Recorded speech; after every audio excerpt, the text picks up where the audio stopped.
Assalamualaikum warahmatullahi wabarakatuh. Selamat sore, salam sejahtera bagi kita semua. Shalom.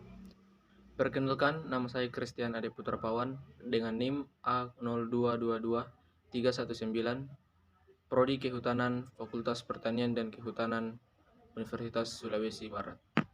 Pada video kali ini, saya akan menjelaskan materi tentang perencanaan karya tulis ilmiah, di mana untuk memenuhi tugas akhir semester dari mata kuliah Bahasa Indonesia. Langsung saja kita masuk ke dalam pembahasannya.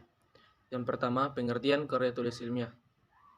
Karya tulis ilmiah merupakan sebuah karya yang dihasilkan dari kegiatan menulis dengan menggunakan penerapan kaidah ilmiah, mengutamakan aspek rasionalitas, mengusung permasalahan yang bersifat objektif serta faktual. Yang kedua adalah pengertian karya tulis ilmiah menurut para ahli. Yang pertama, menurut Brotowijo, ialah sebuah karangan ilmu pengetahuan yang menampilkan fakta dan dibuat dengan menggunakan metodologi yang penulisan yang baik dan benar.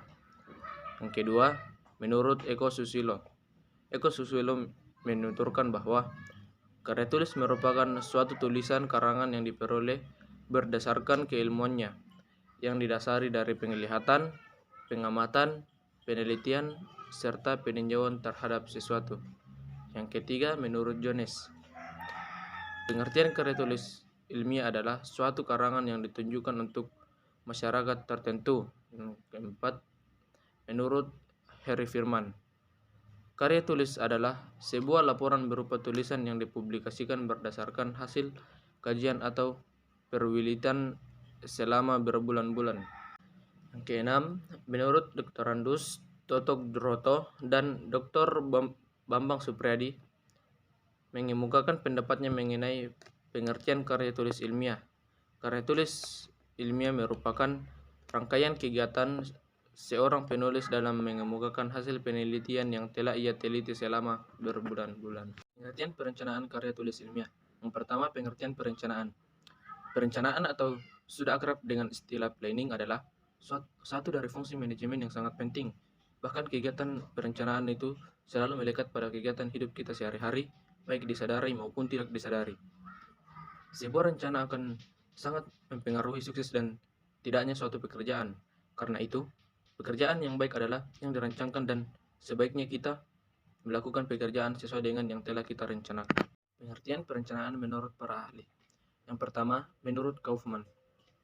Kaufman berpendapat bahwa perencanaan adalah suatu proyeksi tentang apa yang diperlukan dalam rangka mencapai tujuan abstrak dan bernilai.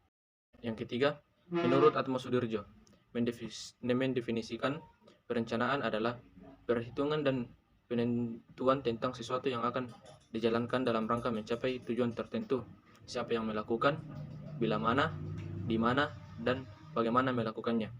Yang keempat, menurut SP Siagian, mengartikan perencanaan adalah keseluruhan proses pemikiran dan penentuan secara matang menyangkut hal-hal yang akan dikerjakan di masa datang dalam rangka mencapai tujuan yang telah ditentukan sebelumnya.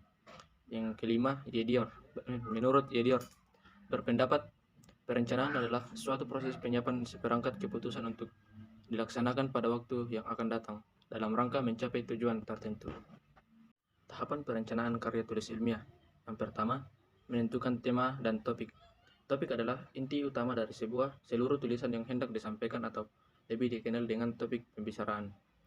Topik adalah hal yang ditentukan ketika penulis membuat tulisan dan hal-hal yang perlu dipertimbangkan dalam pemilihan topik atau tema adalah yang pertama, kebermanfaatan, kelayakan, kemenarikan, kemampuan penulis, dan ketersediaan bahan atau literatur.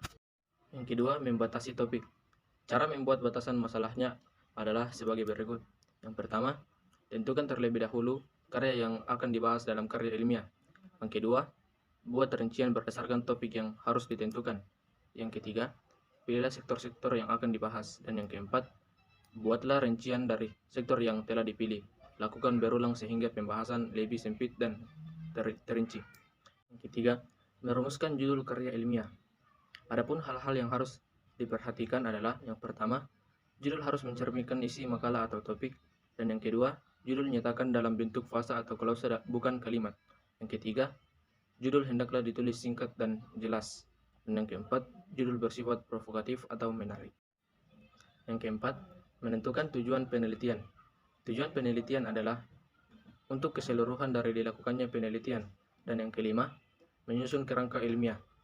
Karya tulis ilmiah harus membuat pembahasan yang faktual objektif. Maksudnya adalah harus ada kesesuaian antara fakta yang ada dengan objek yang diteliti. Yang keenam, merinci dan mengorganisasikan kerangka. Mengarang adalah mengorganisasikan ide. Pengorganisasian ide diawali dengan menyusun kerangka karangan. Dengan kerangka karangan, rangkaian ide dapat disusun secara sistematis, logis, jelas, terstruktur, dan teratur. Dan yang ketujuh, mengumpulkan bahan penulisan. Dalam pengumpulan bahan penulisan, yang harus dilakukan adalah sebagai berikut. Yang pertama, riset. Yang kedua, observasi. Dan yang terakhir, wawancara. Baik, demikian materi yang bisa saya sampaikan. Kurang dan lebihnya mohon dimaafkan. Sekian dan terima kasih. Assalamualaikum warahmatullahi wabarakatuh. Shalom.